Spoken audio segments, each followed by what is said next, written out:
development dynamic.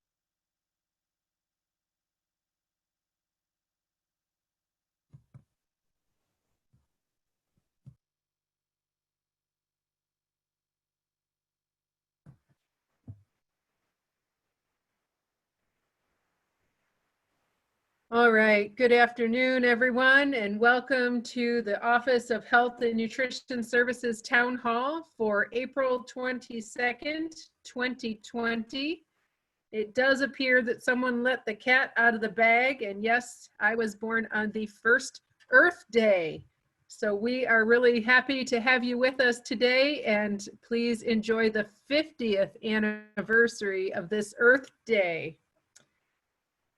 So everyone has been muted upon entry, and you will not be able to unmute yourself. We are asking that you turn off all incoming video, so turn off the camera on you, just to help save the bandwidth for everyone else on the call. If you are dialing in, please mute your phones by dialing *6. This webinar is being recorded, and the recording will be available on our website. Please use the chat function for questions. I'm going to have to minimize the chat function because it's making me smile. If we do not get to all of your questions today, please do contact us at mde-schoolnutrition@michigan.gov, and we will get back with you. So our first section today is about the Meet Up and Eat Up program for 2020. Once the unanticipated school closure, SFSP, is over, if you are intending to participate in the traditional summer food service program and offer meals for students, you'll need to complete a few steps. If you are a returning sponsor, please submit the 2020 SFSP application in our MEGS Plus system by May 1st. That is 1 week from this coming Friday. Then complete the SFSP training if it is required for you. New sponsors will need to verify that they have site locations that are eligible to serve by either using school data from the free or reduced applications, or by using census map data. MDE did send out the SFSP superintendent outreach in February, before the pandemic even started, to outline those participants or those districts who are eligible to participate. They have at least one building that's eligible, but they were not currently participating. You can start there to help make decisions for sites that may be available to you. If you determine that you have site locations that are eligible, you will need to send an email to mde-sfsp@michigan.gov. Please tell us clearly that you want to participate in the Meet Up and Eat Up program for this summer. You will need to submit that 2020 SFSP application by May 1st and then complete the SFSP training. Due to all of our SFSP trainings being canceled for this year, MDE is currently working on securing an online training program for both new and returning SFSP sponsors that will be available starting May 1st. As you can see on this slide, new sponsors and new staff are required to be trained. If you are a returning sponsor, you need to attend an MDE training at least once every 3 years. If you have new staff, however, they will still need to be trained even though you might be a returning sponsor. While we are sad to see our in-person trainings canceled, we are excited about the rollout of our new online training program, and we'll have many more announcements about that coming soon. In addition to the online training, we have some opportunities coming up for technical assistance and to answer any questions that you may have. New and returning summer food service program sponsors who want help in completing that 2020 SFSP MEGS Plus application should attend one of the webinars that are scheduled for April 27th or April 30th. MDE staff will go through each page of the SFSP application to assist you and to decrease any modifications that may need to be required. We are also holding 2 webinars where SFSP sponsors can just ask whatever questions you have and help get answers. Sponsors participating in the SFSP this coming summer should join one of these 2 webinars offered on May 21st and May 27th to get the latest program updates and to ask any questions. We still do not know if the summer food service program will be required to be congregate feeding or if we will be able to do non-congregate feeding again. We will be submitting a webinar for non-congregate feeding, but at this point, we don't know if USDA will be approving those types of waivers. We will certainly get back with you as soon as we know more.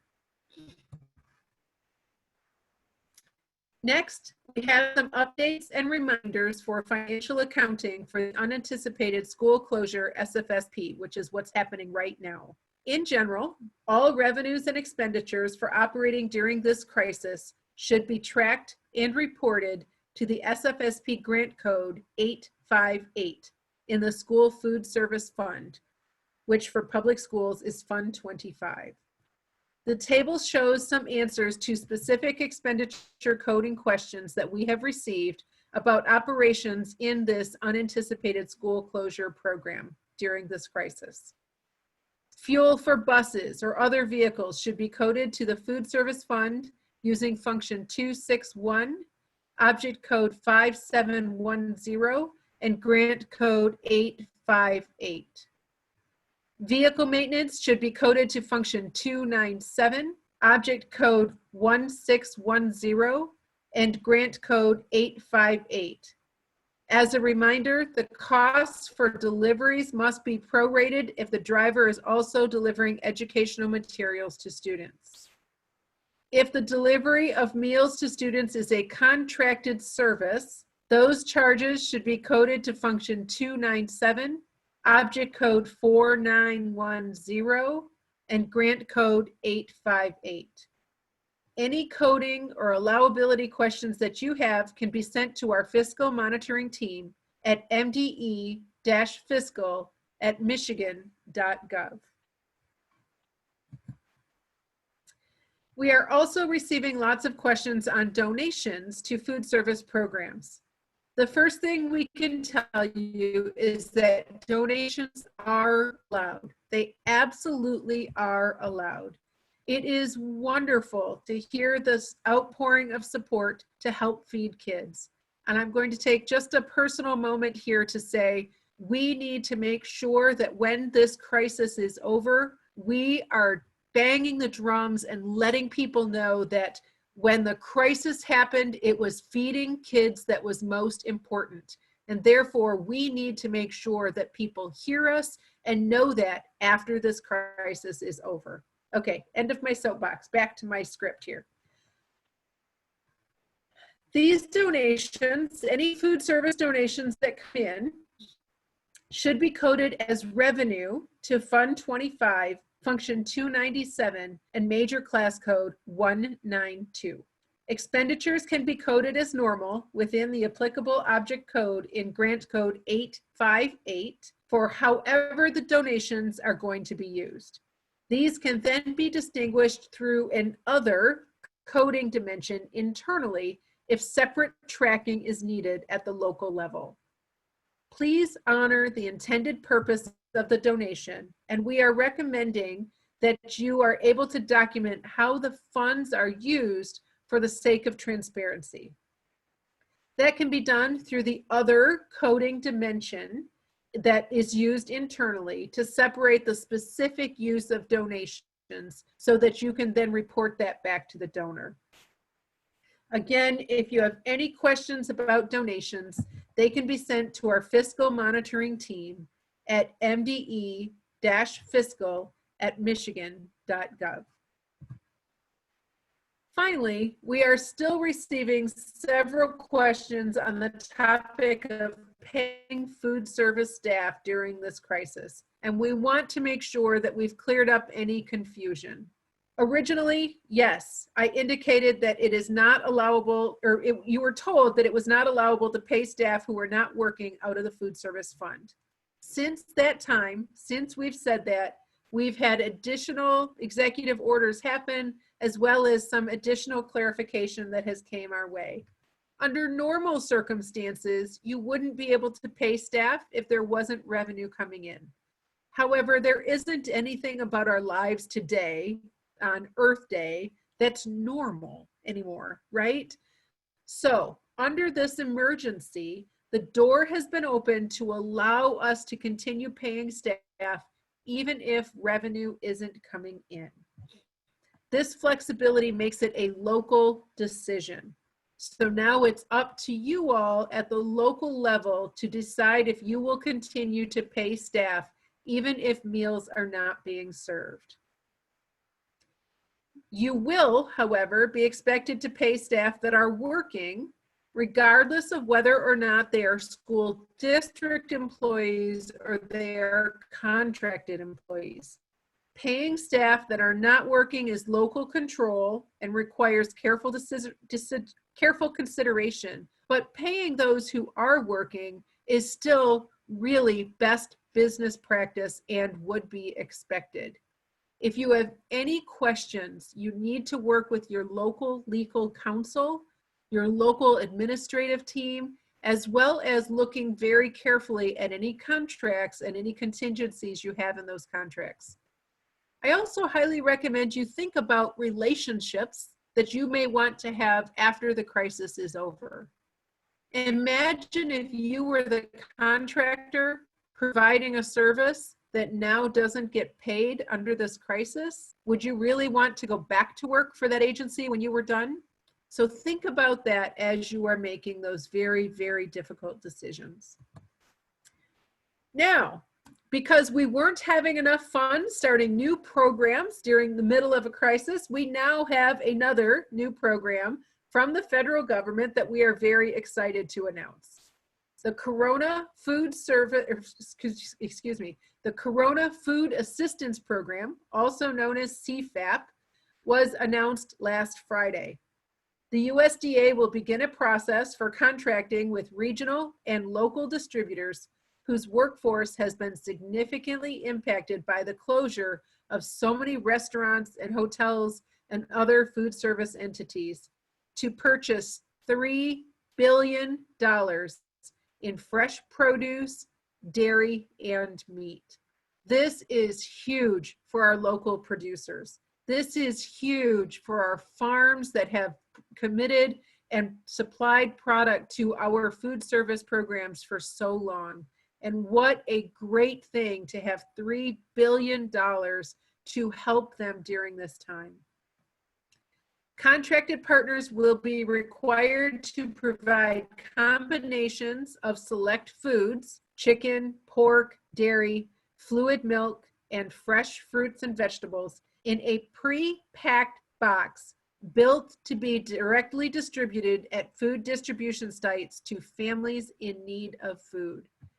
So now imagine those families who are in crisis during this pandemic are going to be able, starting about mid-May, to go to the local food bank distribution site and get these boxes of fresh, locally grown product for those who participate in this program. What a great thing to happen. We are very excited about this. It's one more way that we know we can meet the nutrition needs of our neighbors who are in crisis right now. And that's literally all the information we have right now. As soon as we know more, I promise we will share it with you. Our final section on today's town hall are some updates about that pandemic EBT program, or PEBT. So many of you are so excited about this and as excited about this as we are. So we've had some additional information that we wanted to make sure that we shared. If you have not already heard about PEBT, PEBT benefits are available to all children in public schools, in charter schools, and in non-public schools. This includes every single child in a community eligibility provision building. In traditional national school lunch program schools, it includes students who are directly certified, and it doesn't matter how they're directly certified. They might be directly certified by being a family who has SNAP benefits or Medicaid. We do have the Medicaid pilot in Michigan, and so they might have been directly certified as either free or reduced through Medicaid. They might be a TANF family or a foster care child. All of those are direct certifications, and all of those children are included. It also includes students who are qualified through a free or reduced price meal application based on the reporting in the School Nutrition Eligibility, or the SNE, S-N-E, field in the Michigan Student Data System, or MSDS, in that spring collection. It also includes children who are classified as migrant, runaway, or homeless. It also includes eligible students enrolled in special education services through their local school district or ISD. So if they were financially eligible, even if they're in a special or a special education program, they will be included to get these benefits. Students in the Great Start Readiness Program, or GSRP and Head Start blended classrooms, Early Head Start, and Head Start that were all reported as a part of the early childhood collection as eligible for free and reduced price meals, or directly certified for those meals, have also been included. We are also able to provide the benefits to students in virtual and cyber schools that would have qualified for free or reduced price meals. Lastly, non-public students that were not reported as part of the public school collection, but directly certified for free and reduced price meals via the early roster collection submitted by their non-public school, will also receive those benefits. We've worked really hard to get as many kids as possible from our state into this program. We believe we're going to be able to cover nearly 900,000 kids through this program. PEBT benefits are being distributed in waves. The first round of benefits for families with active food assistance program cards started last week and will continue to be distributed through the first week of May. The benefit will go directly on their bridge card. Families that do not have a bridge card will be mailed a PEBT card. These cards will also be distributed in waves. The first round of cards will start to be mailed out on April 26th and will continue through the middle of May. Instructions are being mailed out for how to use and activate the card. If a family does not want to participate and does not want to use the card, they would simply not pin the card and just destroy it. Again, it will take until about the middle of May for all cards to be out to families. Please encourage your families to hold off on calling MDHHS with questions and wait for the first round of benefits to go out, because with that many kids, it does take a while for the systems to work to be able to get the benefits out to kids. The Michigan Department of Health and Human Services has flagged records for address issues. Students with 2 addresses in the MSDS will have a delay in benefits until the addresses are reconciled. We really need district pupil accounting staff to review student data records and confirm that only 1 address has been submitted in MSDS. If more than one address has been submitted, a student record maintenance needs to take place to submit the one correct address. We are hearing from lots and lots of families that are wondering about needing to make an address update and how to do that. Address updates should start with the local school district, and the local school district should be making those corrections. Here at the department, we do not have access to individual student data.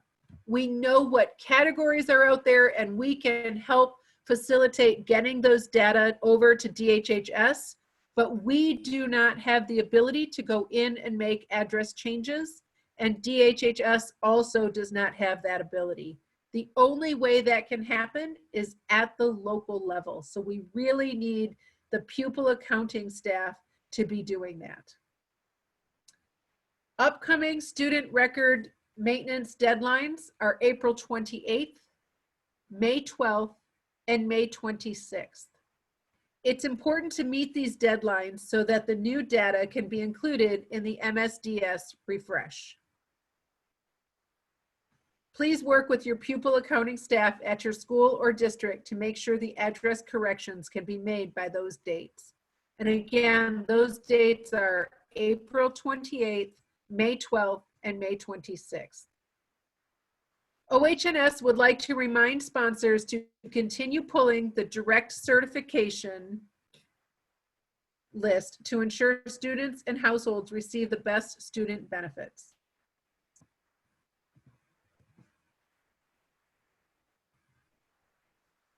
We also believe it is best practice to collect and process free and reduced price household applications for eligible households in April and May 2020.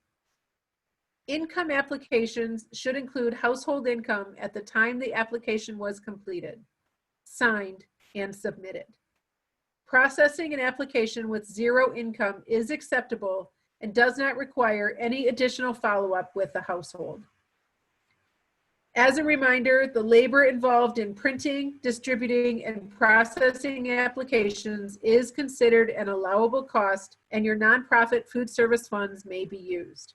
One of the reasons we are encouraging all NSLP sponsors to collect new free and reduced priced applications is to help increase site eligibility for the summer food service program. We can use the free and reduced price student counts compared to building enrollment to determine which buildings are above 50% free or reduced eligible. The second reason we are encouraging processing new free and reduced price household applications is the new benefit can be carried over for 30 operating days into the next school year. For those families who are in financial crisis right now, that could really make a difference to have those additional 30 days into the next school year to have free or reduced price meals available to them. A third and exciting reason to collect and process applications is that students who are newly eligible will be able to qualify for PEBT benefits. Updated student eligibility will need to be submitted through the student record maintenance in the Michigan Student Data System. As this table shows, records that are submitted by the April 28th student record maintenance deadline will be eligible for April, May, and June PEBT benefits. Records that are submitted for the May 12th or May 26th student record maintenance windows will be eligible for both May and June PEBT benefits. So again, it's one more reason why accepting those applications now is critical.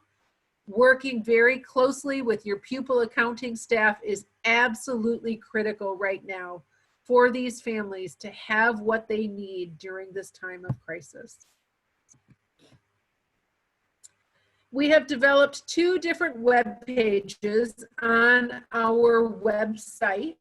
The first page is to support families and clients of MDHHS, and the second page is to support all of you, the school staff that need to answer questions for your families. And I can only imagine how many questions you must be getting right now. As of right now, MDHHS and the Food Bank Council have developed flyers for PEBT, and they are available in both Spanish and Arabic translations. If you would like those versions, please reach out to us at our SNP email, which is mde-schoolnutrition@michigan.gov. Unfortunately, they are not yet ADA accessible, so we just can't upload them to our website. If we tried to upload them, they would just be taken down right away. So while we work on making them ADA accessible, please email us if you would like either the Spanish or the Arabic versions, and we will get them to you. Whew, that was a lot of updates. As always, we have some time questions. So we go to the chat box to find those questions and get you answers.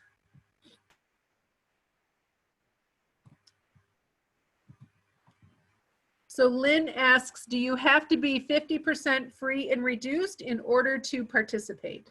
I'm assuming, Lynn, that you are referring to the traditional summer food service program. And in that case, yes. So right now, during unanticipated school closures, anyone can participate. We've applied for and received waivers, so absolutely anyone can participate. Once the end of your scheduled school year happens, we must flip over to the traditional summer food service program. At that time, only those with 50% or more free or reduced eligible are able to participate. That's, again, why we're promoting those free and reduced applications so widely.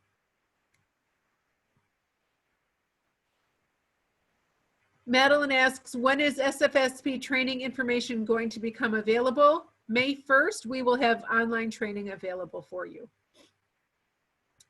Chris says, any update on the SFSP virtual training? The date is required on the SFSP application. Yes, May 1st, that will be available.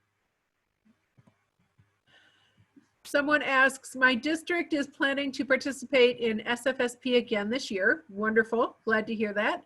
However, the dates of service may change depending on what happens with COVID, summer school, and absolutely, we completely understand that. What we need you to do, though, is submit for what you do believe will happen. Submit it and get it in by that May 1st deadline. That it gives our team time to be able to review the application and get it approved. We can always go in and do application amendments. We can always go in and add sites, delete sites, change times, whatever needs to happen, but we need to have an approved application in place before you start serving at all. Otherwise, if you serve without an approved application, we can't reimburse you for any meals that you serve, and we don't want that to happen. So please make sure that you get that application in by the May 1st deadline, and we will absolutely work with you on any changes that need to happen after that.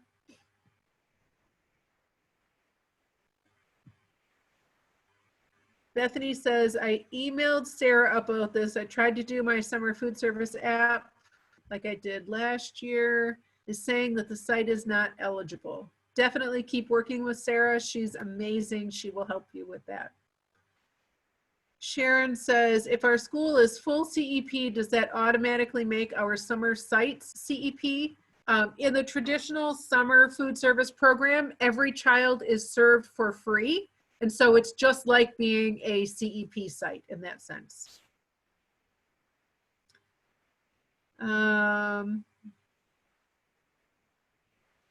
Katie says, if the deadline to apply is May 1st, what date should I put on the app for training so it is approved?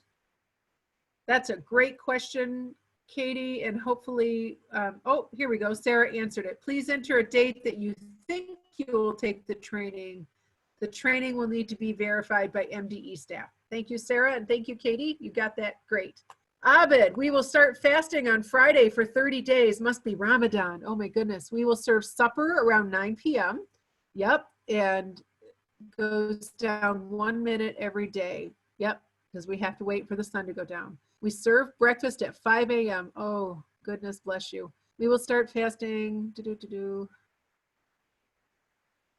Is this allowed, especially for breakfast at 5 a.m.? Abid, we will work with you. That is a exception that needs to be made so that you can honor Ramadan. And so we will absolutely work with you.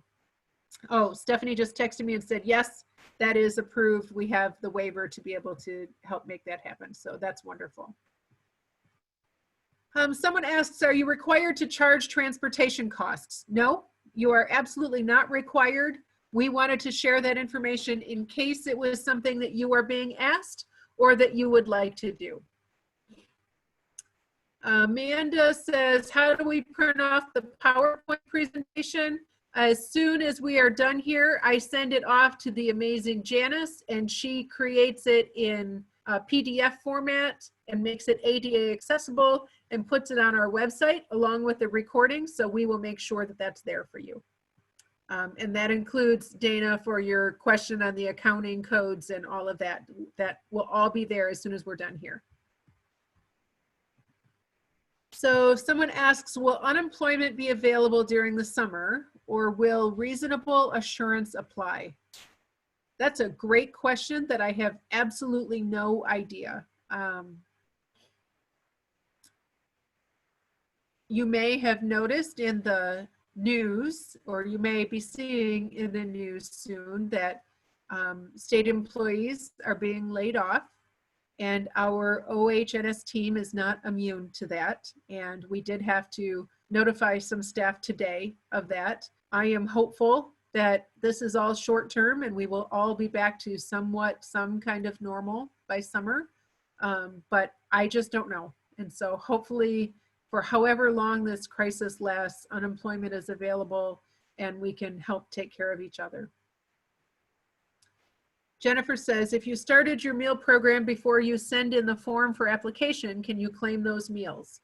Under the unanticipated school closure, there was no application. Under the traditional summer food service program, you must have an approved application before you can begin to claim meals. That's why we make the deadline May 1st, and why even during a crisis of a pandemic, we are sticking to that May 1st, because we need to get those applications in and approved so that we don't risk you serving any meals that are not unallowable.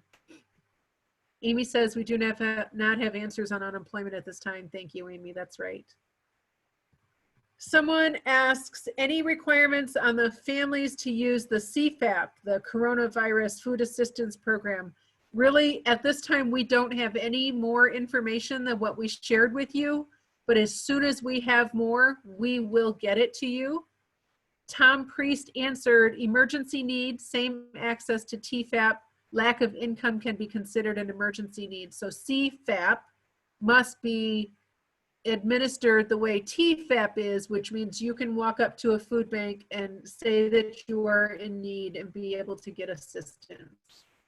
If you have the opportunity to volunteer at a mobile food bank or a food bank near you, I do highly recommend it. It is humbling and amazing. I was able to do that on Saturday, and seeing the cars lined up and the people in need, had cars with people who were crying because they were so hungry. We had a gentleman walk 5 miles to get to us with a bag because he didn't have any other way to get there, and he was hungry and he didn't have any food at home. So we were able to get him food. It's quite an incredible experience. Please do that if you have the ability with everything else that you have on your plate.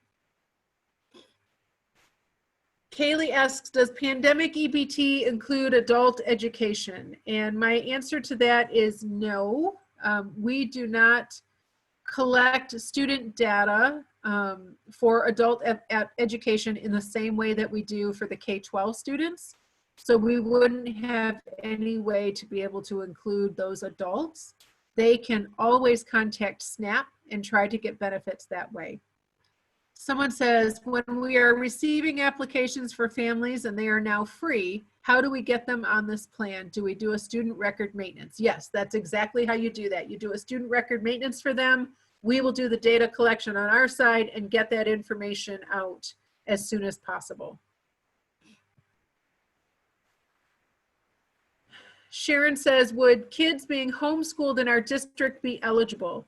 Sharon, if you are entering those data into the student data system because they're receiving some other service, then yes, we would be able to capture that. If not, if they're not being entered into that system, we don't have any way of capturing that. Amy says, will students who have been added to direct cert since school was canceled receive PEBT? Yes, it may not be in the first wave, but we will capture them. Someone says, can we use the breakfast we received the day before school closure? Can we use the breakfast we received the day before? I'm not sure what that question is. Martita, I'm not sure, but if you could give one of us a call, we'd be happy to clarify that.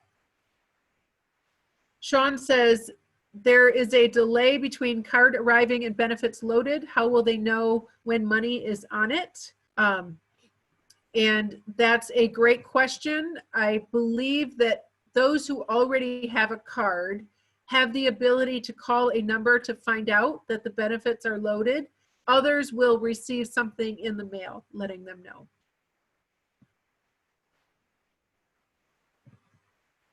Bethany says, if we submit the SFSP application by May 1, but a site becomes eligible after that, can we adjust it in the application? Absolutely, we can adjust that later. Someone says, is there a formula for prorating bus runs? Our district is getting lessons to the students by internet. However, for those students who do not have access to the internet, we are giving packets by buses when delivering meals, which is great. Very few are extra stops. Students are receiving the packets without meals. Prorating the extra stops makes sense to me. That makes sense to me too. And certainly you can work with our fiscal team for additional questions, but as long as you can document your process and it's reasonable and allocable, we should be able to work with that. Chris asks, are we preparing a written menu to either place on the website or distribute meals? Chris, that's a great question. And I'm not sure if Stephanie answered it or not.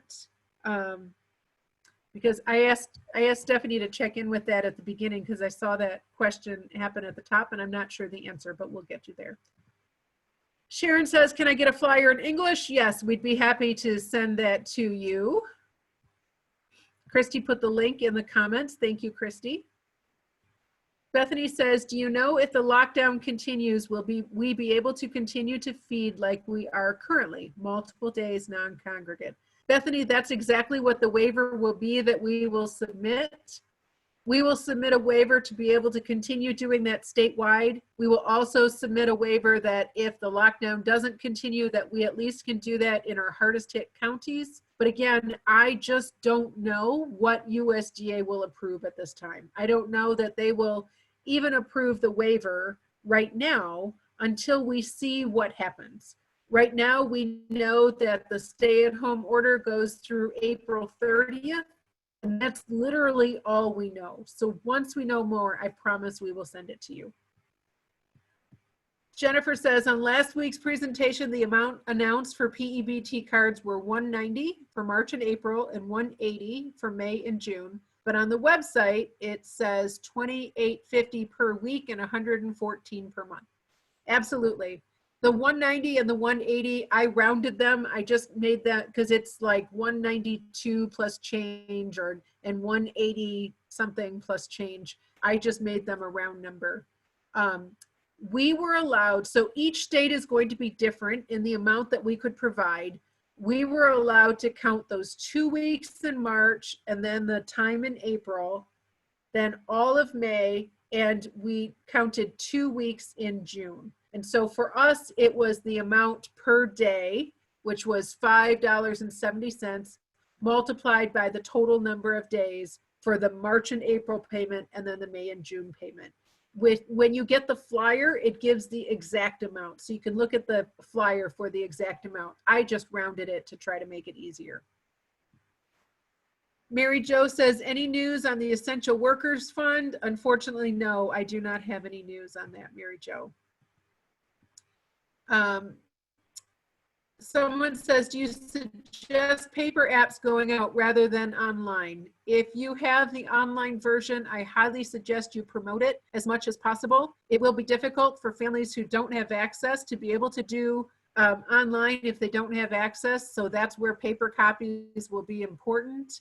But if you don't have the online available to you, then certainly paper apps are going to be important. We do have safety guidelines for accepting paper back from families. I'm waiting for Dr. Rice to approve that so it can go out, but certainly get them back in and safely process them and move them along would be wonderful. Question is asked, is there any waiver being submitted so districts that don't meet the 50% free or reduced guideline can continue serving in the summer?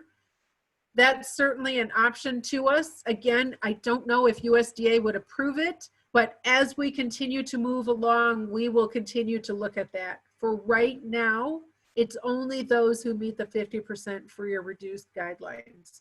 That I know for sure. What's going to happen in May, I just don't know yet.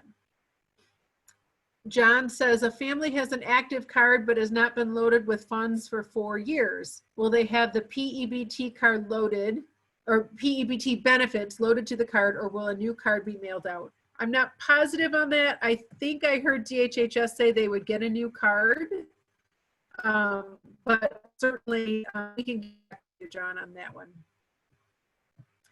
Kaylee says, does the unanticipated school meals go through the last scheduled day of school? Yes. Whatever date your school was scheduled to end, that is the last date that unanticipated school meals are allowed.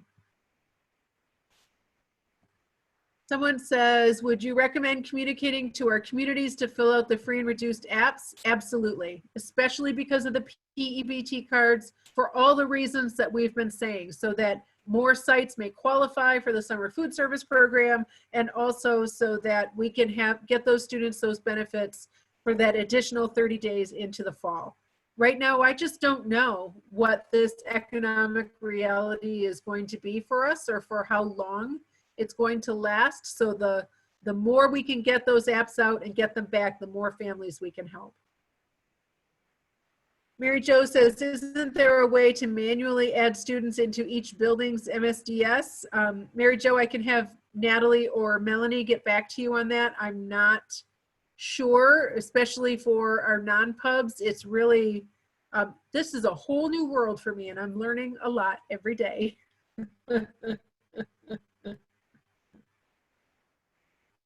Someone says, where on the MDE webpage would the Spanish version be available? I'm not seeing anything on the PEBT page.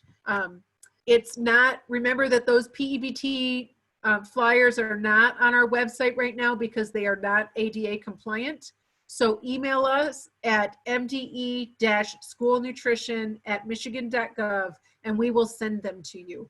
I have no other way of electronically getting them to you until we can get them ADA compliant. That includes all the versions, whether it's English, Spanish, or Arabic, all the versions.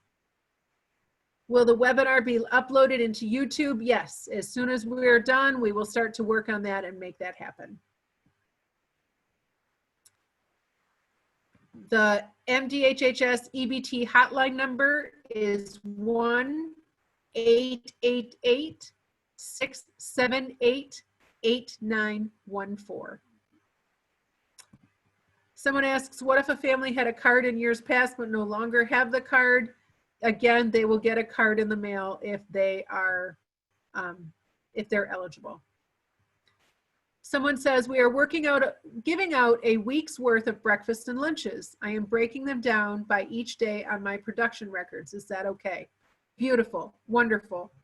What we're asking of you right now is just to document what you're doing and document your decisions so that we can follow it and we'll work with it. John says, one more question. When filling out the application, do they claim unemployment? And also, would they claim the extra pandemic payment?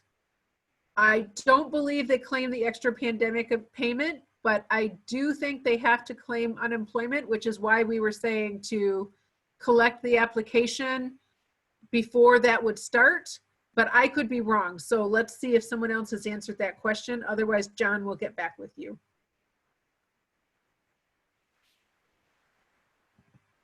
Martita, I would like to use the breakfast we received on March 12th for the unanticipated school closure. Unfortunately, no. Unanticipated school closure didn't start until March 16th, so we would not be able to do that. That would have to be under the traditional traditional school breakfast program. Sarah says, if we do not currently qualify for summer program, do we need to apply for it before May 1st if we would possibly want to participate if we were allowed? Sarah, I think that's an excellent question, and I would highly recommend that you send us an email and we will work through that individually with you. Valerie says, do we know yet how the state will be obtaining the information from each school for children who qualify as free via an application as opposed to MSDS upload? Even those children who qualify for free as through an application would be uploaded into MSDS, into the student records maintenance. So that's how we're getting that information.